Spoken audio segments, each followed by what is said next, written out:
自季归南死后，蜀红角色也随之消失，多年未曾重现。本官奉朝廷之命，入益州寻访，如今终于有了结果。蜀红一出，千红哭啊！当日在斗锦会上，蜀红凤凰横空出世，惊艳四座。今日，本官在此宣布，蜀红司重回色谱墙。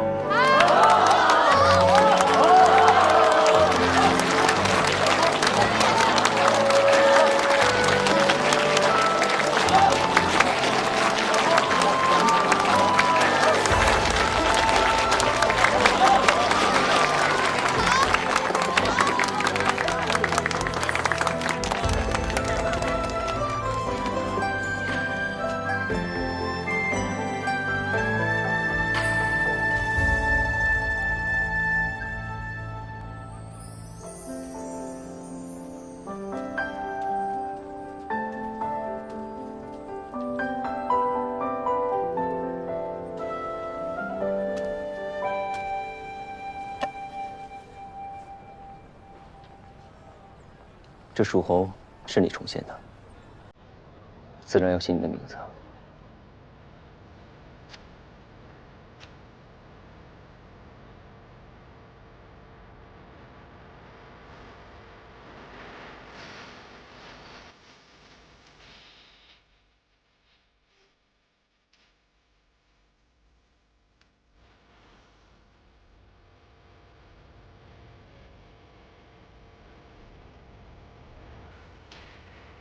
挂牌！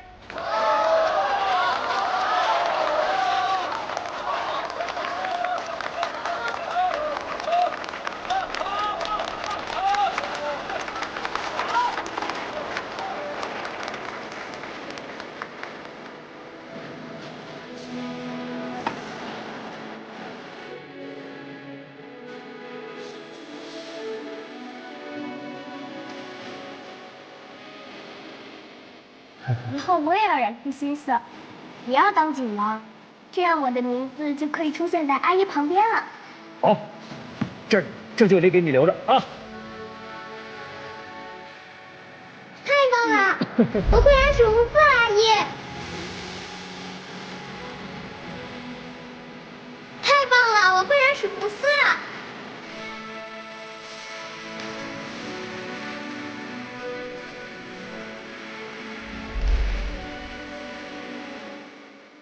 阿姨，我做到了。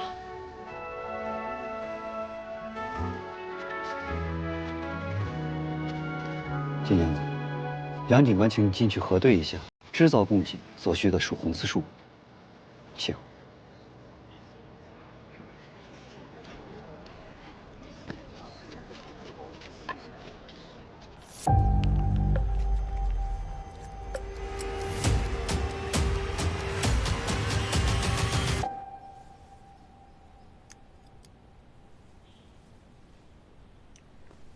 恭贺季娘子重现蜀红丝，苦尽甘来，凤凰于飞。可这是兔子哎，跟凤凰有什么关系？凤凰太难画了，我还没学会。季娘子就先将就着。你自己做的啊？你的伤怎么样了？我若是不好，我阿娘怎会放我出来？你特意把我喊进来，不只是为了问我这个吧？如果我说是呢？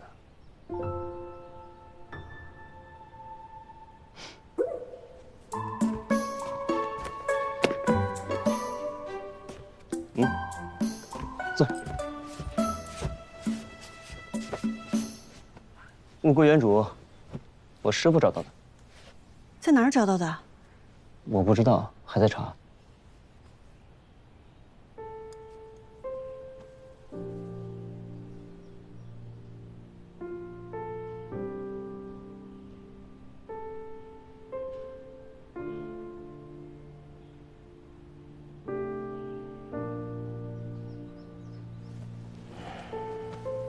我阿爷因为贡锦造假而殒命，牛家在山中建黑锦坊是为了造假锦，或许当初他们就是这样用假警替换真警，事发之后，我阿耶便成了替罪羔羊，对吗？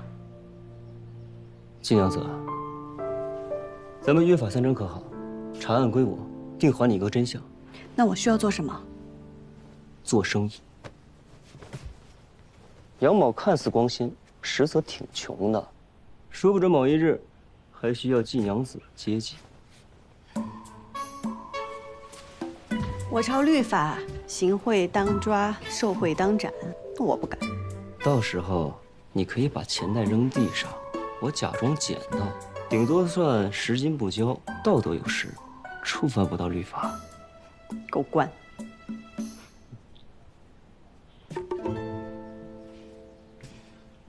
还望杨警官早日替我阿耶沉冤昭雪。到时候我出钱给你建一座生祠。杨警官，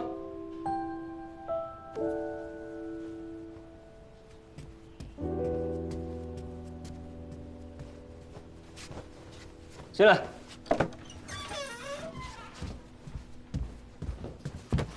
禀杨警官，杨家大老爷杨巨贤求见。不见。杨老爷说，若您不肯相见，出去。哎，是。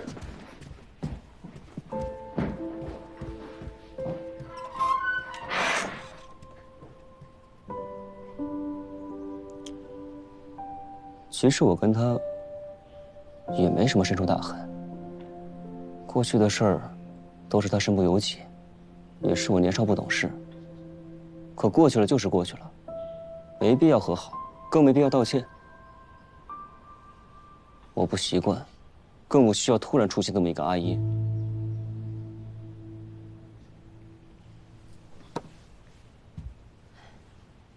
这次我阿娘也给我发了好大的脾气，一副我再不听话她就不要我了的样子。但我先是我自己，才是我阿娘的女儿。我可以照顾她，孝顺她，哪怕以命抵命。但是我却不能按照她说的那样活。若是那样，我便会面目全非，我便会不知此生我为何而来。我阿娘也会愧疚一辈子。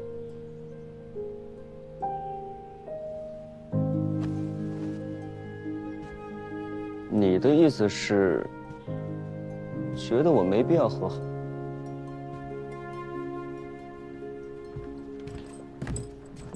那就是与他和好？你到底要我怎么选啊？选你的心之所向，不管你怎么选，我都会站在你这边的。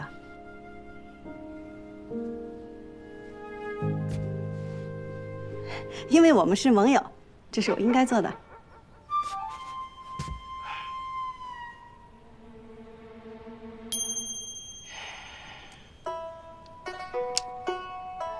来，吃点甜的。季娘子这安慰人的法子，真是够差的。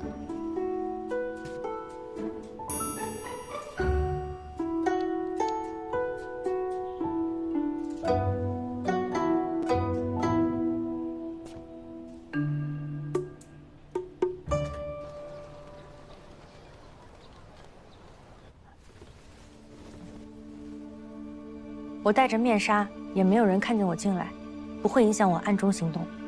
师兄，你别生气。益州各警户的基本情况我已经查清楚了，其中有3家值得关注。杨兆宇，杨家年年得景王，又在长安有人脉和名气。但是，赵家的2郎如今成为了牛景的女婿，在斗锦会上力拔头筹。余家长子又英年早逝。余家现在后继无人，已经没落。师兄进城时看到的红色凤凰，属于飞花会会长季英英，她是季归南的女儿，又是蜀红锦的后人。但是，她只会染丝，不会织锦。师兄想打入锦业的话，还是在这3家里选吧。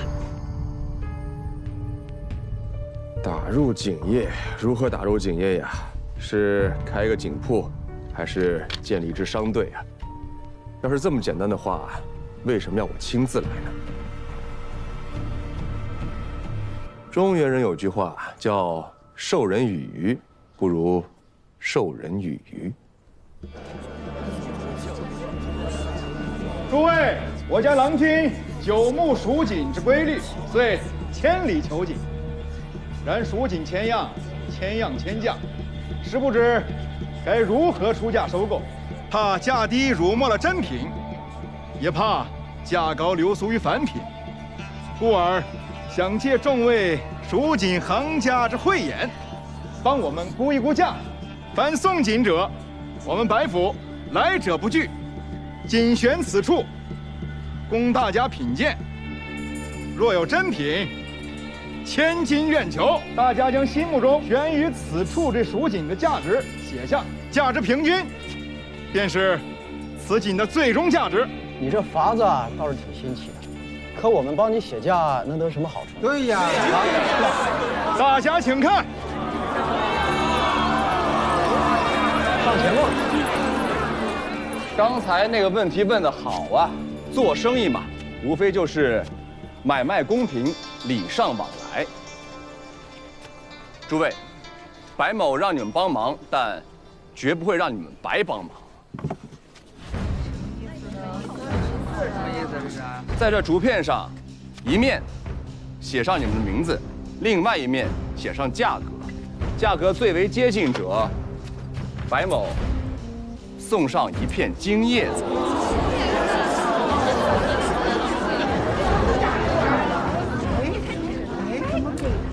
怎么给他呢？这还没开始评呢。你是第一个搭理我仆从的，我们远道而来，你诚挚热情，以礼相待。这片金叶子是你应得的。真的假的呀？真的是金的，真的是金的呀！不出3日，整个益州城就会知道啊，来了个新的番商，出手阔绰，爱景如痴。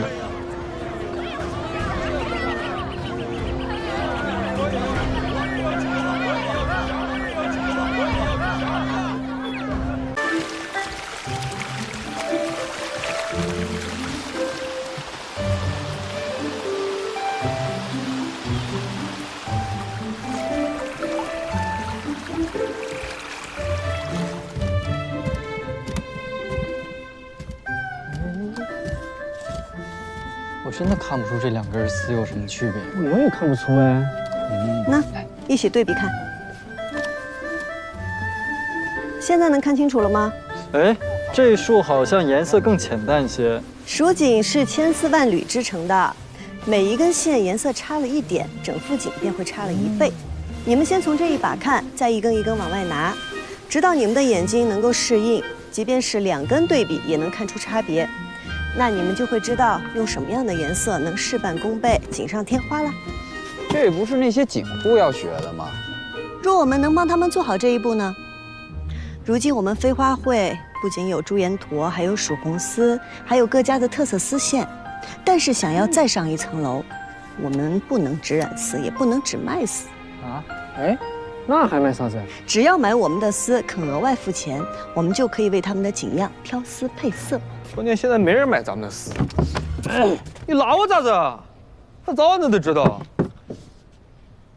丁呀，赵修元的贡锦搭配呢，跟杨家不是一样雨露均沾的，他只分给与他投诚的锦户们，那一副顺我者昌，逆我者亡的样子。那别人知道你得罪他了，你根本就不敢来我们飞花会买丝了。那外面好多人还说你得罪了牛副都督，那旁的人就更不敢来了。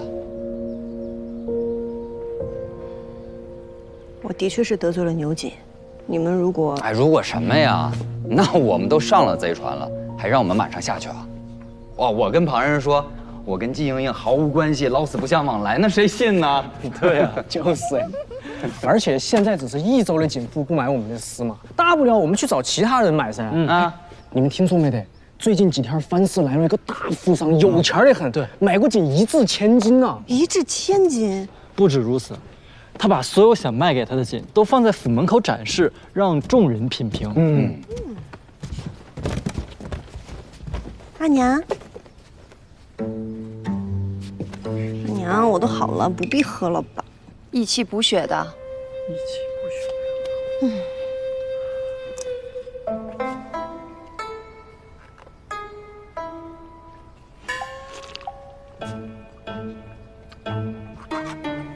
啊，阿娘苦。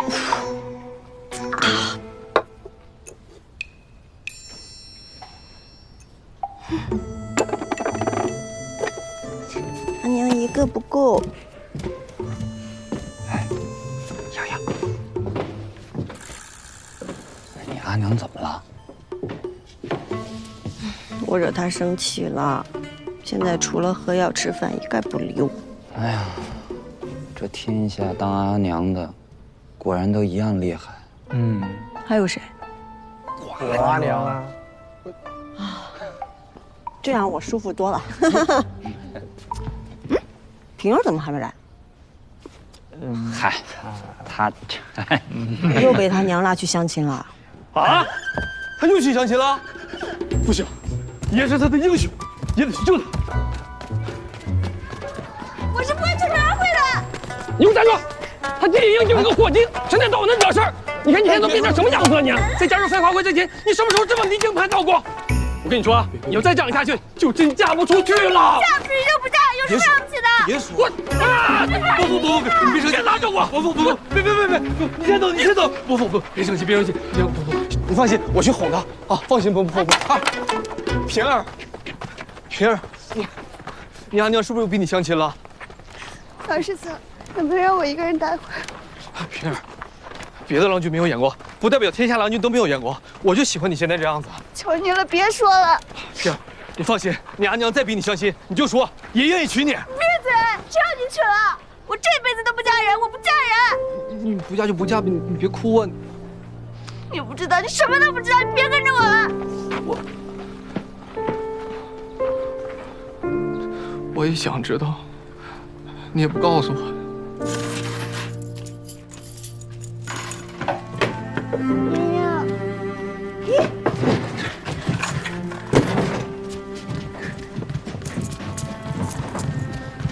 小娘，你怎么来了？又跟你阿娘吵架了？离家出走，我再也不回家了。可是我也不知道要去哪。哟，别哭，没关系，那你就住我家。我阿娘可喜欢你了，再巴不得你天天住我家里。我是说，我不知道以后要去哪儿。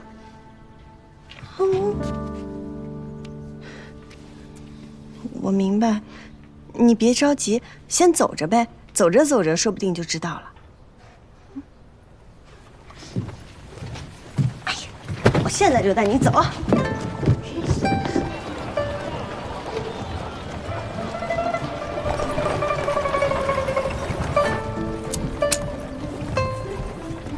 正面。哈哈，他已经牵我第3壶酒了啊！阿姨，咱们这是要去哪儿啊？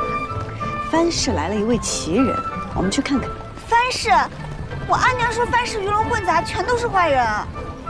你阿娘还说我是坏人呢，我是吗？你凡事不能光靠听说，得亲眼看看。再说了，我们阿玉在呢，不怕啊。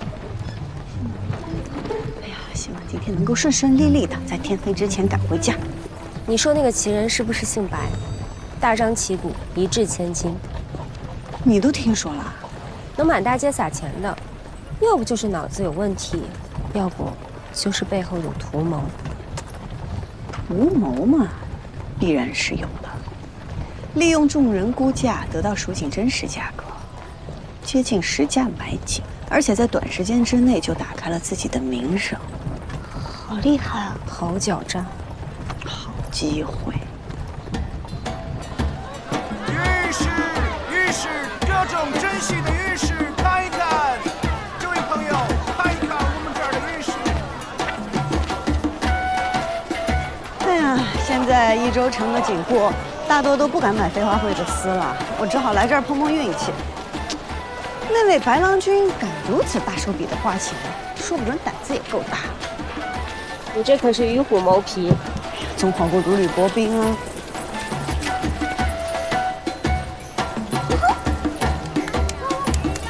对了，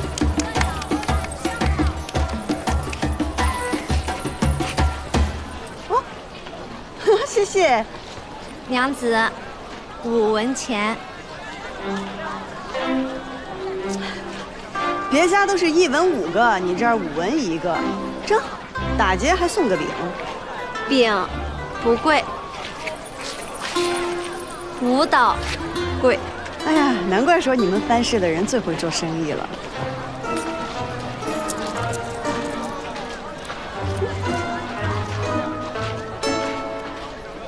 藩市白掌柜人在何处？6文钱。你不该太贪的啊，阿月。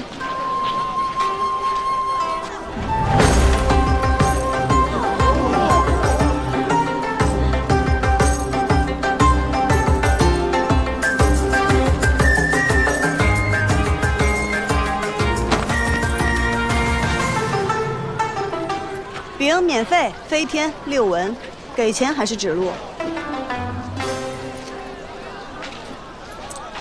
这是个赚钱的好法子，但是得适可而止，免得惹怒了别人，你又打不过，得不偿失。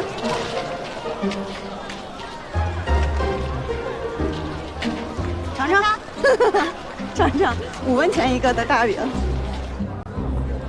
这可是货真价实的羚羊公锦，是100年前祖上传下来的。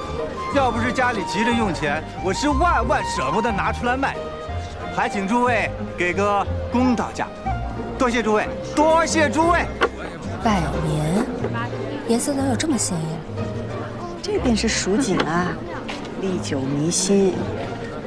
只不过，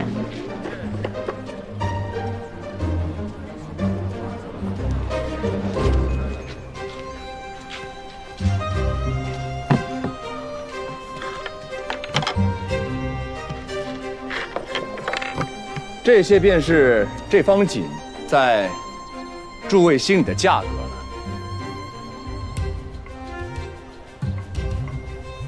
还有没有人有别的想法呀？原来他看得出来啊！看得出什么？这锦有问题。还有人要报价吗？我要出价。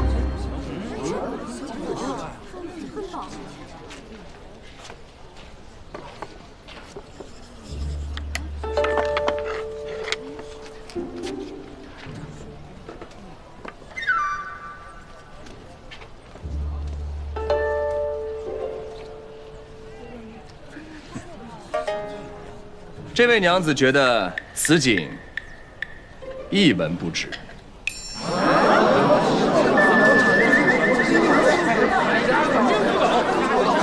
那你说说，你是觉得此锦是假的吗？白郎君，你可不要听信个别小人挑拨，这大家有目共睹，这锦绝对不是假的。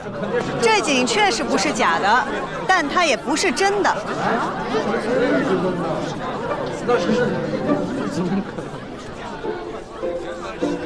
小女子不才，做的也是丝锦生意，但是生平最看不惯有人弄虚作假，所以才斗胆站出来。若是单凭这锦，的确也能值一些银子，只是做生意若是没了诚信，那再好的东西也会变得1文不值。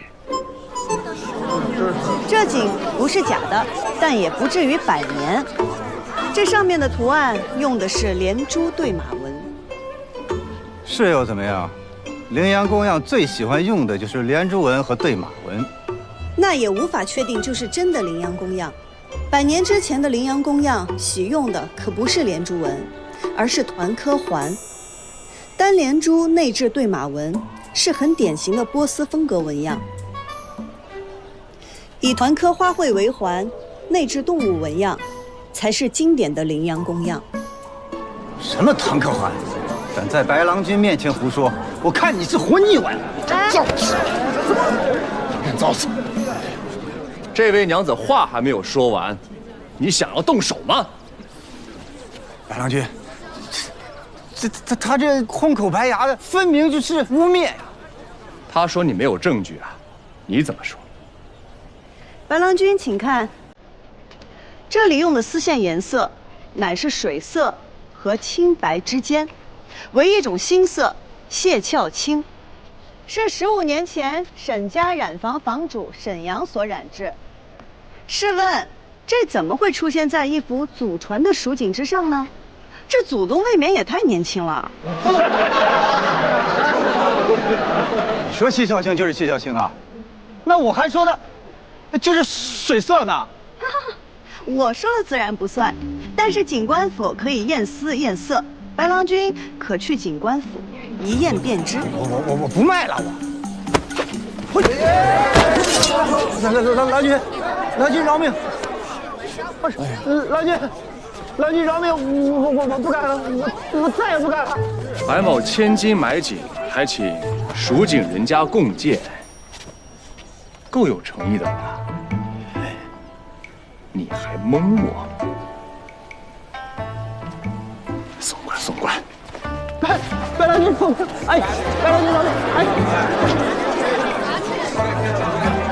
诸位，今日评锦到此结束，明日请早，都散了吧。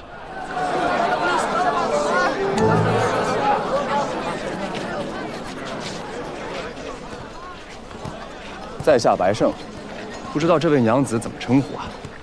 在下姬莺莺。原来是季娘子。你认识我？白某来益州的第一天，就看见季娘子凤凰于飞了。季娘子有双慧眼啊，白某也是爱景之人，家里还有些许，相信季娘子赏鉴一二。若是发现赝品，每副赝品3片金叶子如何呀？天都快黑了。我相信你们一定能瞒住我阿娘的，是吧？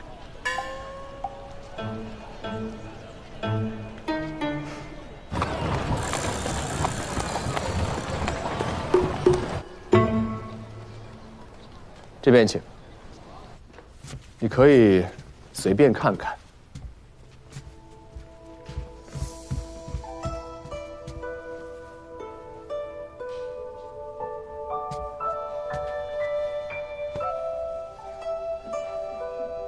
这幅对阳几何纹锦，是魏晋时流行的锦样，如今已不曾见了。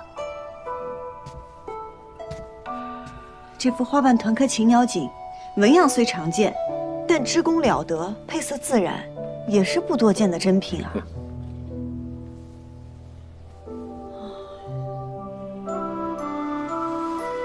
季娘子这一声叹息，是在说这幅锦是假的吗？白郎君府上俱是珍品上品，这金叶子我怕是赚不到喽。哼，季娘子今日仗义直言，让白某免于受骗，这片金叶子是你应得的。今日便是我不站出来，白郎君也不会上当受骗。你看出来那锦有问题了，不然你也不会再三确认还有没有人要出价。你只是需要一个人一个契机将此事挑明了而已。所以我就说嘛，季娘子有了一双慧眼啊。不知白郎君可愿用你的金叶子买丝啊？买丝怎么说？蜀锦珍贵，但好丝亦难求。我能染出这益州城最好的丝。不瞒季娘子说，白某不懂织锦，更不懂染丝，这些对白某来说只是兴趣，而不是生意。只是兴趣。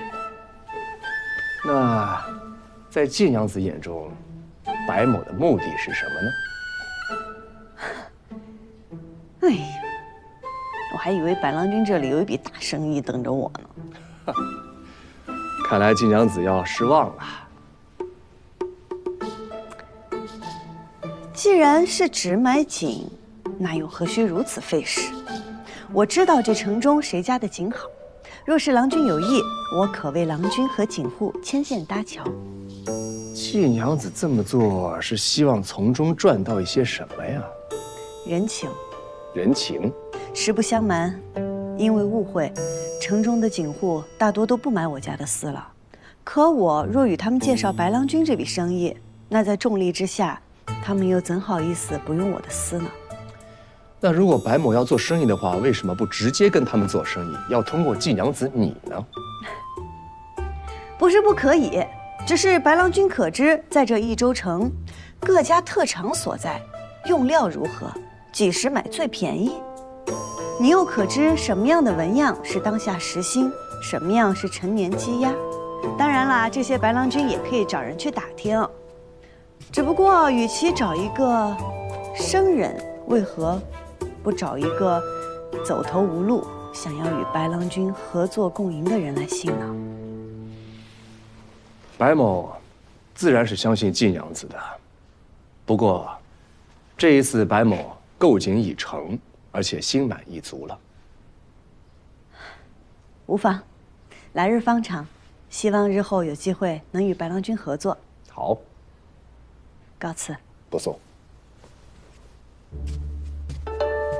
不做生意却把名声打得响亮，不是有病就是有鬼。主人，咱们需要一个打入益州锦业的契机，正好这季莺莺又来寻求合作，主人又对她有兴趣，为何不趁机答应了她？现如今我们对她来说只是之一，而不是唯一。等到她山穷水尽的时候再开价也不迟，不着急，先等等。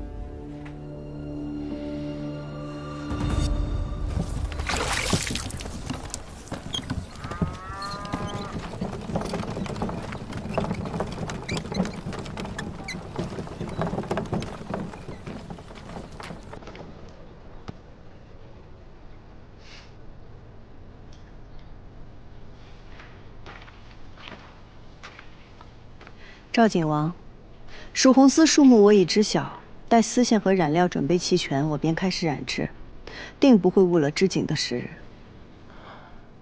我今日来找你，不是为此事。最近有谣言，说你得罪了我，得罪了牛家，所以锦户不敢买飞花会的丝。我倒有个主意，不如你我二人去这街上走走，他们看到咱们和好如初，这谣言不就不攻自破了吗？那不是谣言。牛景的确得罪了我，你也得罪了我。你对牛将军有牵制，那牛五娘定想从生意上胜过你，从而取悦牛将军，所以流言也都是他传出来的。我跟牛五娘在赵家分庭抗礼，所以不方便明面上帮你。但是茵茵，你得知道，不管在何时，我定不可能做伤害你之事。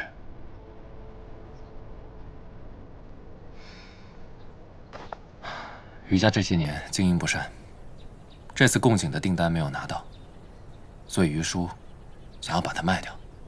你为何告诉我这些？因为你曾经说过，知我者，赵尔郎君也。即便我不说，你也会知道，也会行动。那是你原来的家，满满的都是跟你阿耶的回忆。况且牛丝入侵，买下它会少走很多弯路。这是我所有的积蓄，拿着，就当我先接你的。你是故意不把订单分给余家的？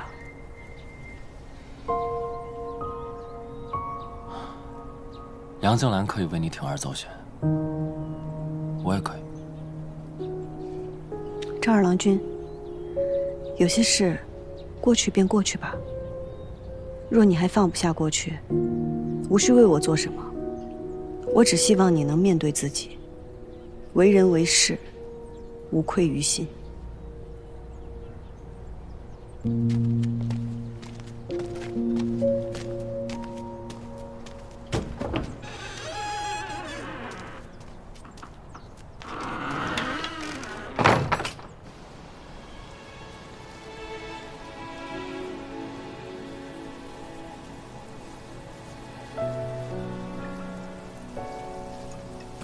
你说，我师父既然已经知道这青城山上有问题，他为何不上我救援？除非他已经四面楚歌，孤立无援了。我本以为把这山上的动静闹大，将一切揭发，就能把凶手绳之以法。可谁曾想，这权势竟可如此只手遮天，颠倒黑白。这还是牛瑾忌惮我身后有人，才不敢轻举妄动。我师父当年那可是单枪匹马，面对的只会比我如今更惨重。因为他知道，如果他死了，第一个会来探查的人一定是我，所以给我留了线索。他故意泄露自己的行踪给那些侍卫，也是在告诉我，这山里有问题。你师父真是草蛇灰线，用心良苦。可他既然笃定了我会回来，就应该留下一个只有我才能找到的线索才对。小戴，没有留下线索，那是因为前两任警官糊涂啊，临死了也不知道留下线索呀。纵使峡谷香，不灿世上英。这是我师父在告诉我，即便身死，尸骨也可留证。去帮我拿把铁锹。我提一句啊，这可是你师父的坟，随口说的一句话也能当真吗？我知道，但是我懂他，我相信他，他就算拼死也会给我留下线索。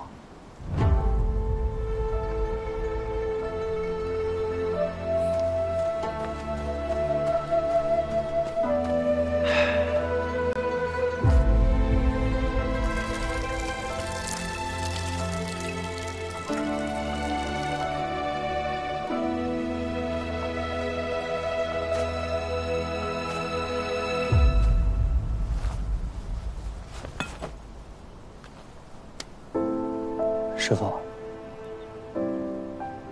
徒儿不孝，不能靠自己将宜州案查个水落石出，还求师父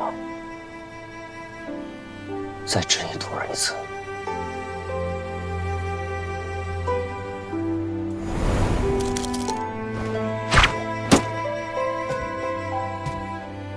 身手不错吧？没看看是谁的徒弟？老头儿，叫师傅。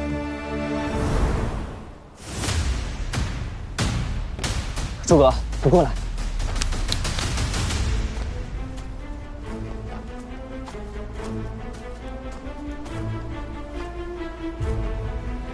我师傅的每一块骨头都有伤，但唯独这一块，这上面的伤痕不同。看痕迹走势，定不是外人所伤。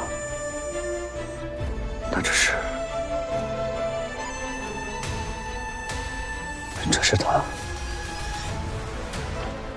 留给我最后的话。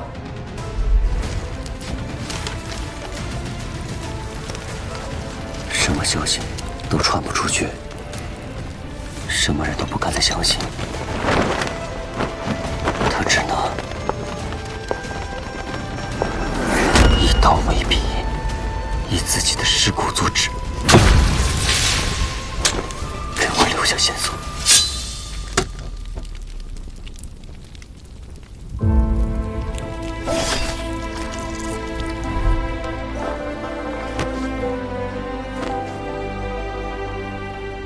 老头儿，话我收到了，我一定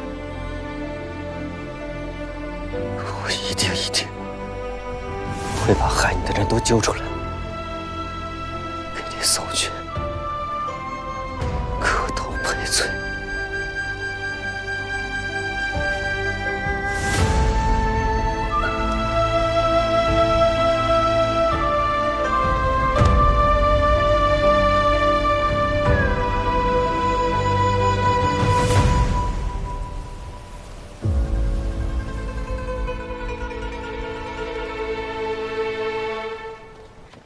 金娘子，这里请。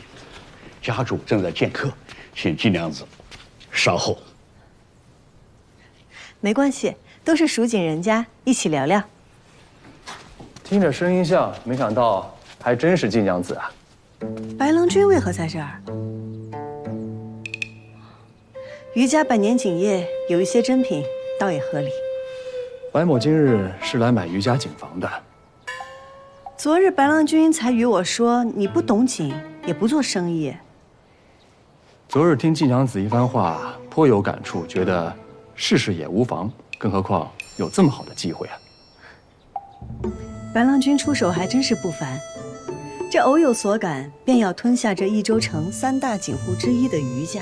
白某倒是觉得，既然要做生意，自然是越大越好了。金娘子来了吗？那就请到屋里坐吧。请。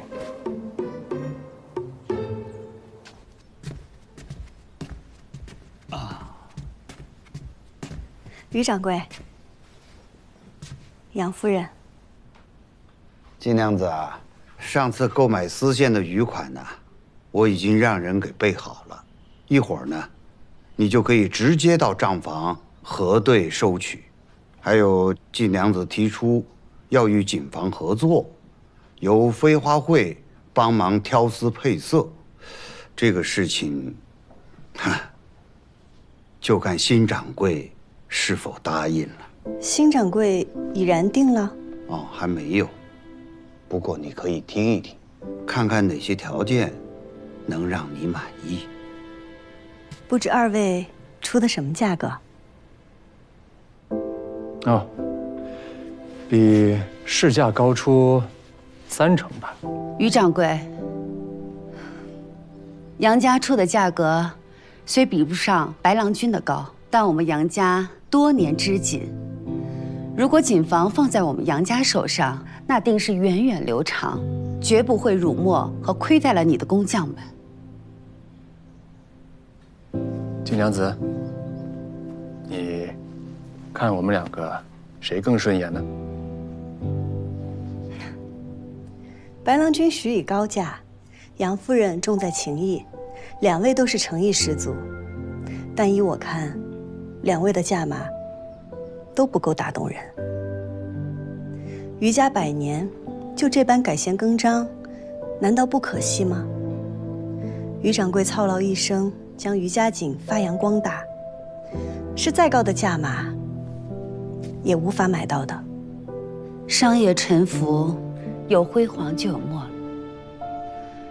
若我没有记错的话，这里曾是季家的旧宅。季家锦当年何等风光，可如今呢？不用我说了吧。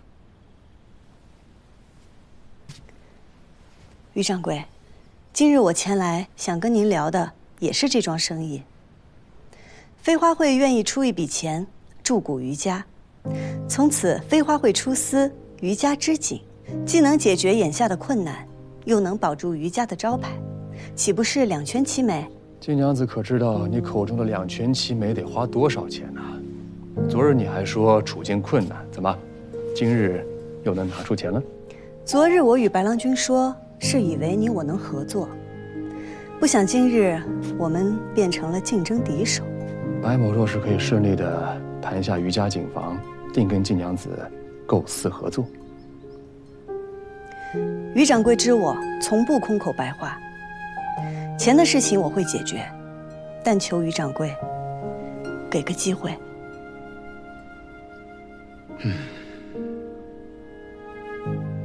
这个事儿呢，再允许我考虑2天吧。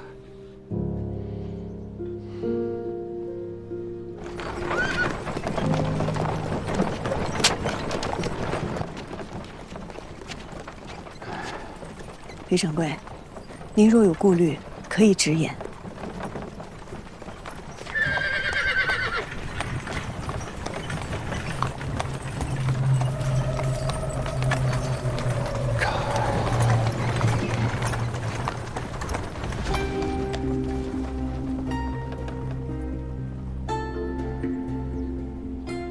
听闻于掌柜想要卖锦房，还有比卖给锦王更为稳妥的选择吗？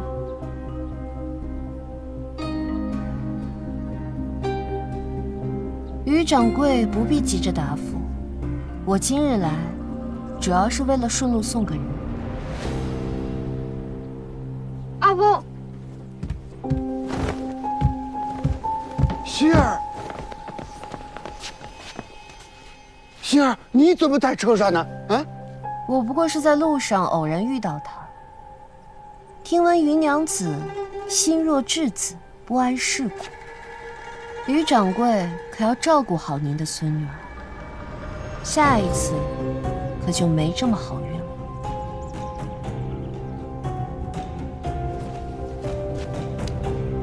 多谢赵二夫人送我希儿回来。 我在赵府恭候于掌柜。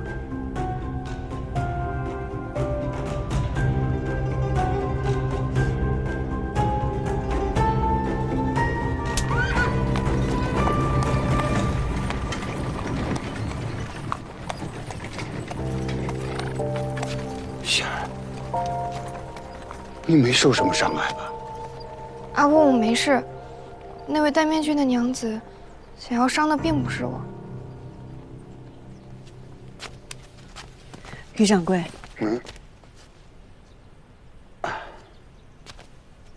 季娘子，没有我的陪伴，我希儿是向来不会单独出门的。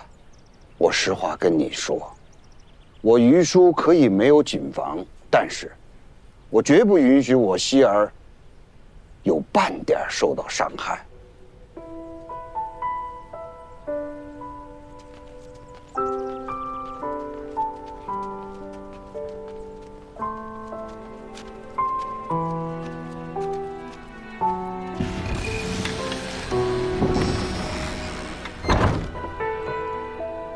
掺杂了权势，生意便不只是正经生意了。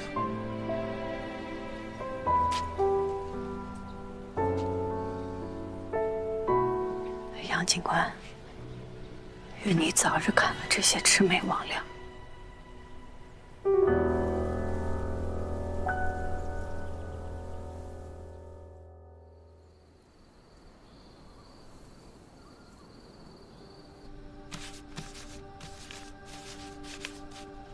诸葛，你过来看看，有什么印象？哎，你把它转一圈。这图案好像是都运官调令背后的花纹啊。你确定？说好了的，动手归你，动笔归我。来之前，我还特地看了蜀锦所有的消息与公文。 都运官，可是蜀地的都运官都是由节度使指派的，而且每年每次指派的都是不同的人选。那就都见去。你要去见节度使啊？牛姐虽然与节度使在不同地方驻军，但你要是见了节度使，怕他也会知晓啊。杀人的不害怕，救人的就要躲起来。这世道不对。 我要让他改一改，此事要不要告诉季娘子？哎，不必了。缉拿凶手，天下大白，是我们该做的。他只是一个平凡百姓，就应该高高兴兴的做他的生意，平平安安的过他的日子。好。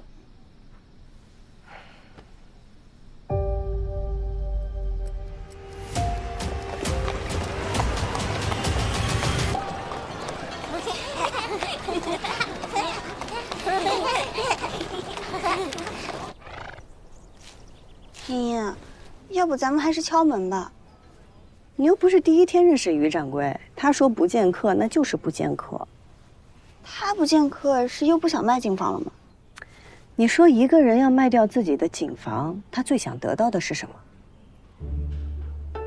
他若是想要钱，那个白郎君能一掷千金；他若是想要于家的工匠和技艺有所依托，那杨家是不二人选。他若是想保住余家的产业，又想渡过难关，那就应该选我。可是他谁都没有选。难道是因为牛五娘胁迫了他？他不是一个优柔寡断的人。况且，若他真认了牛五娘的威胁，现在余家锦房都姓赵了。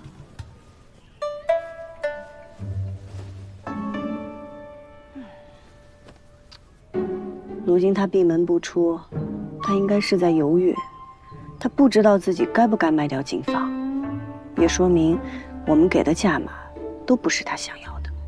那他想要什么呀？这就是我来的原因啊！告诉你，在余家有一个人比余叔还了解余叔。你又输了。鸡能生蛋，蛋能生鸡。那你说这世上是先有鸡还是先有蛋呀？哎呀，白某不知啊。这么快就摸清了余掌柜的底，果然不能小瞧了你啊。猪有来世，又会变成人。哎，那你说这人是人还是猪呀？你说这脑子里面一天天在想些什么呢？他们都说我瓜，可我觉得你比我还瓜。哎，你，季娘子，余娘子，白郎君也在啊。季娘子，你怎么来了？白郎君为何而来，我便为何而来。怎么，这是下不过余娘子？哎呀，这如你所见呐，这属于满盘皆输啊！余娘子好厉害呀！你阿翁在家吗？哦，我阿翁过几日要出门，他收拾东西去了。出门？出门去哪儿啊？和大白狼一样，你赢了我就告诉你。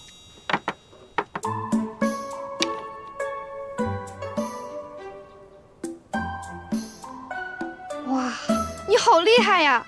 我还差1步，你还差7步，你只要大于7，你就赢了。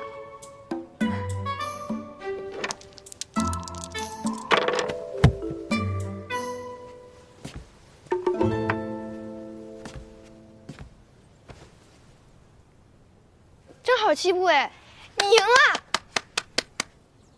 这局不算，我输了。刚刚这个不是5，是4。啊？那他为什么会自己变呢？我季英英做生意有自己的原则，人待我以诚，我还人以诚。只是一个游戏罢了。金娘子，你应该还记得你的来意吧？还玩一局吗？不用了，你要问什么问题，我都可以告诉你。人待我以诚，我还人以诚，你说的。好，那我问你，你阿翁不筹备卖锦房出去干什么呀？你们都想买锦房，可我阿翁，他想要这个。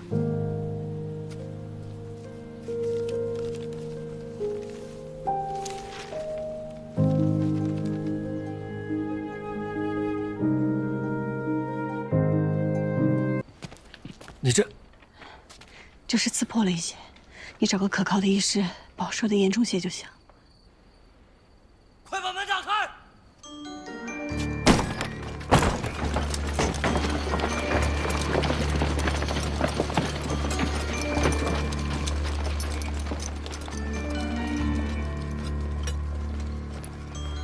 曾正史，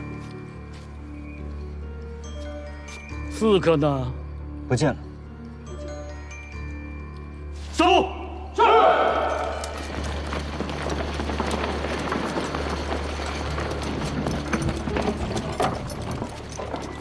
啊！苍藤使搜到一块令牌。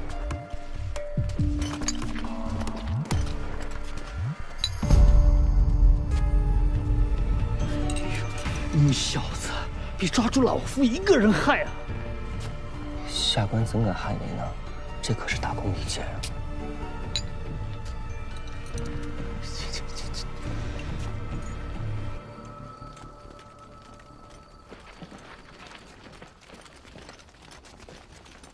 尤将军、张刺史，有劳二位，是下官失职。杨警官也在，真巧啊。倒不是巧，只是这季家不同于别家，这季娘子担负着无人可替的供警职责，我身为警官，自当多加在意啊。这不过是寻常私户被人劫掠，犯得上惊动张刺史吗？本来是不必惊动刺史，更不必惊动将军您的。只不过桑长史搜查时，发现贼人落了一样东西，要不，将军您看看。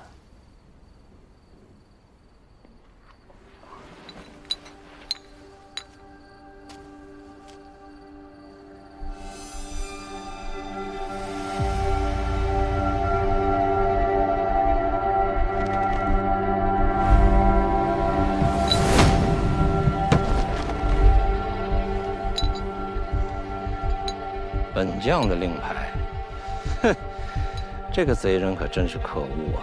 竟盗了本将的令牌。好啊，那桑长史，你的意思是，本将要杀季娘子了？下官不敢。只是这令牌定是有人故意陷害将军的。牛将军与我刚刚一直在酒楼宴饮。下官可以证明，此事绝非牛将军所为。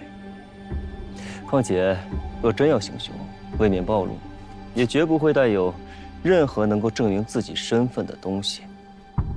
所以，下官认为此事定是有人刻意栽赃陷害。即使如此，杨警官又何必讨扰将军呢？刺史容禀。杨警官也是为了将军的名声着想，想必刺史也知道，将军爱女嫁的是我曾经的良人，我又染出了蜀红丝，把将军贤婿染得赵红丝，逼得原形毕露。在外人看来，将军恨我，想要杀我，实在是合情合理，这才给了歹人可乘之机，借题发挥。若是此事放之不管，听之任之，只怕屡禁不止，于将军有害而无益。季娘子推断的甚是有道理。不过，本将行得正，坐得端，不惧人言。她若是个寻常女子也就罢了，如今制造贡锦可少不了她。要是人就这么没了，贡锦织不成，还牵扯到一位主将。朝堂之上，若派人查下来，将军是行得正，坐得端，只是不知这益州城又有多少人经得起查呢？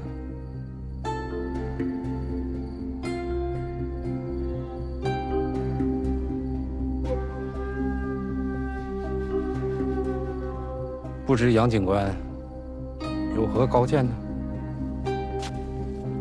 回刺史，既然有人冒用将军名号来刺杀季娘子，咱们不如反其道而行之，便由牛将军来护卫季娘子。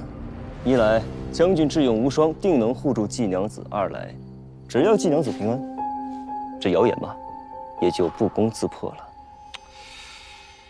这季娘子的安危与本将有何干系啊？再说了，城中的守卫归刺史管。这倒也是。那还要劳烦季娘子随后与我一起军中走一趟。这伤，这令牌，咱们都让节度使好好的断一断，还季娘子一个清白。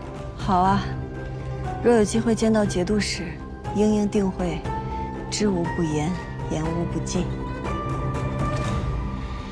这怎么又把节度使扯进来了？太麻烦了。好，既然杨警官、季娘子信得过本将，虽说本将的职责是戍守边城，我虽不能派兵保护季娘子，但也绝不会让季娘子受到歹人的欺凌，如何呀？还不快来谢过牛将军啊！多谢牛将军。不必了，小事。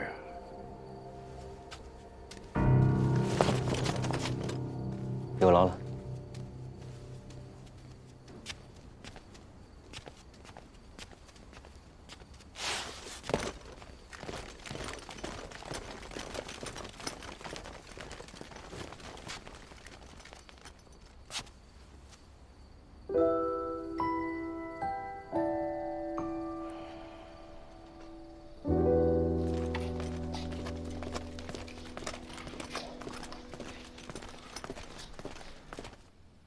娘子，你还好吗？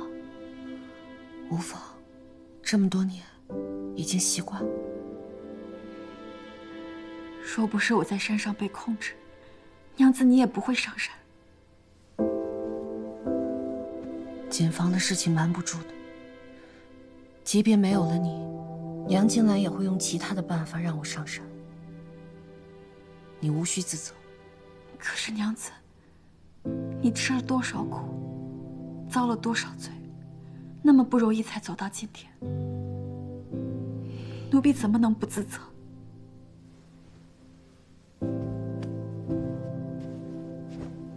可若是没有你，又是谁帮我撑到今天？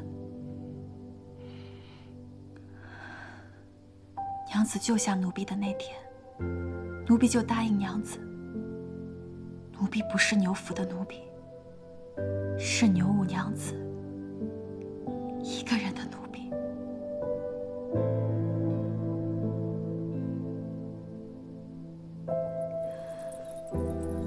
我不信命，我不要成为哪个男人的附庸，我要做我自己的主。娘子，我一定会陪着你。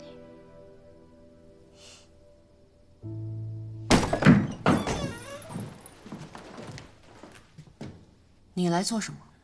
你答应过我，只要我不靠近他，你就能护他无虞。可是他今天差点死在山里。他死了吗？他不仅没死，还拿到了节度使谕令这张免死金牌。接下来，你们还要一起织染贡节。这么看来，你应该感谢我才对。出尔反尔，颠倒是非，你这样做买卖是做不成的。夫君怕是忘了，做不做这笔买卖，如何做这笔买卖，向来都是我说了算。你刚刚哭过？山上风沙大，迷了眼睛而已。是风沙迷眼，还是满盘皆输啊？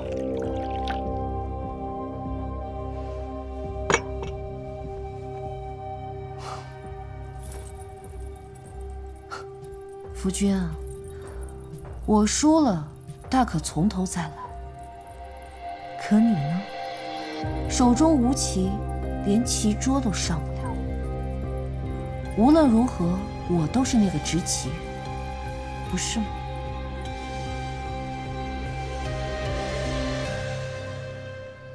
杨警官。